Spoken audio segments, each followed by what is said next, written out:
All right, so now that we've watched and seen how motors are made, of course that was a big motor, right?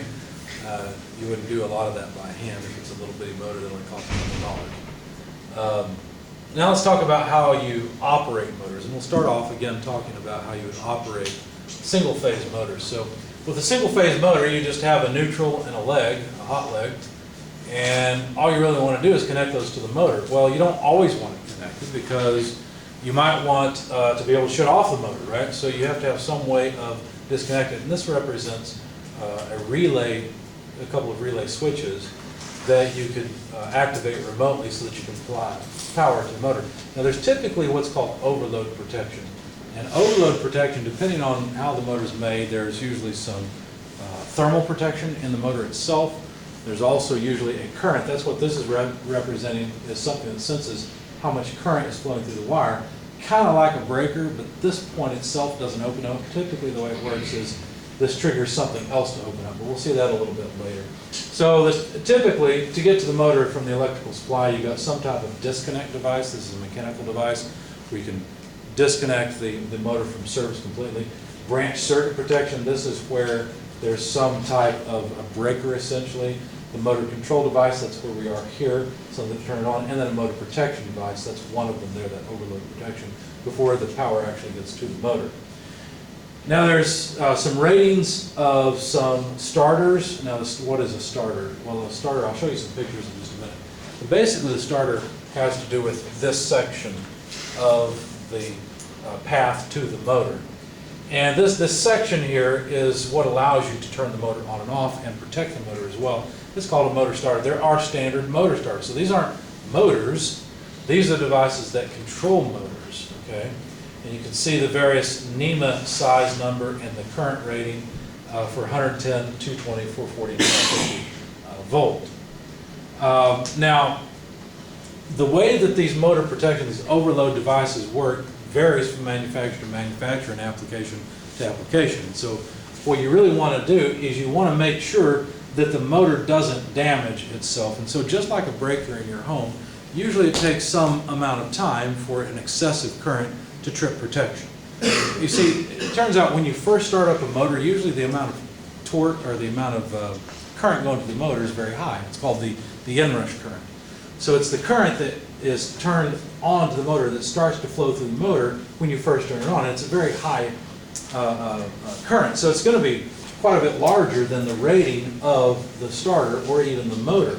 Do you want to shut off the motor at that point? No, it's just starting up. And so the way that these overload protection devices work is that the number of minutes or the time required to trip it basically is related to the amount of current going through. So if too much current goes to the motor for too long, you're in the zone where damage to the motor can occur.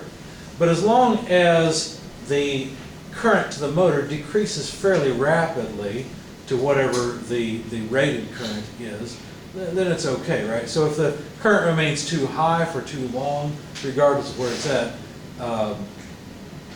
damage can occur to the motor. So here's the motor heating curve, and here's the operation curve down here. And depending on what the application is, you can get all kinds of different curves. Yeah, go ahead. So on the Inrush Current, Yeah.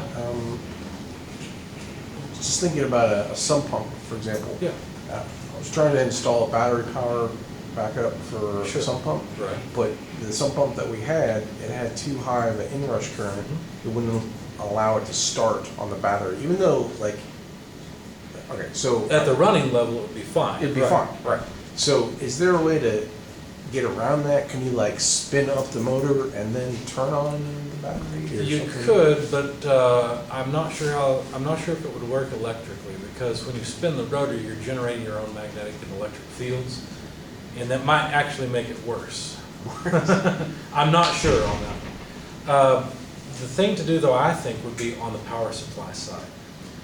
If you could have a starting capacitor, something where the battery charges up the capacitor first and then applies power, Okay. that might help level out the charge requirement from the power supply. But that's a little bit more complicated electronics. It could be done though. It wouldn't be all that difficult. It just means you have a delay in starting the motor because you got to charge the capacitor. So the next thing to do is talk about three-phase power. And we still have many slides to go through. I think I'm going to stop here. I know you guys are pretty tired of hearing me talk.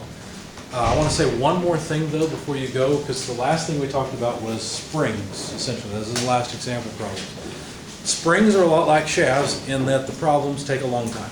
A lot of times the difficulty with a shaft problem is you have to understand statics, strength of materials, and then this class on top of it, right? So it really builds on itself and it takes forever.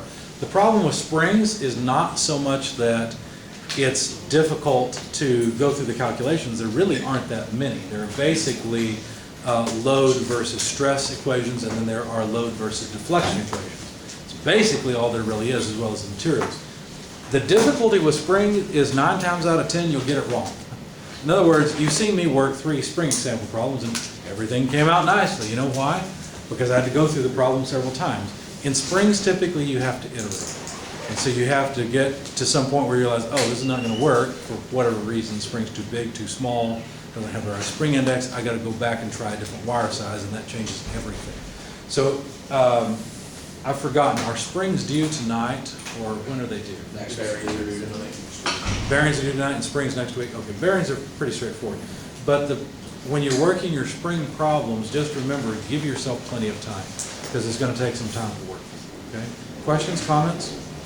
All right, have a good weekend. I will see you guys next week.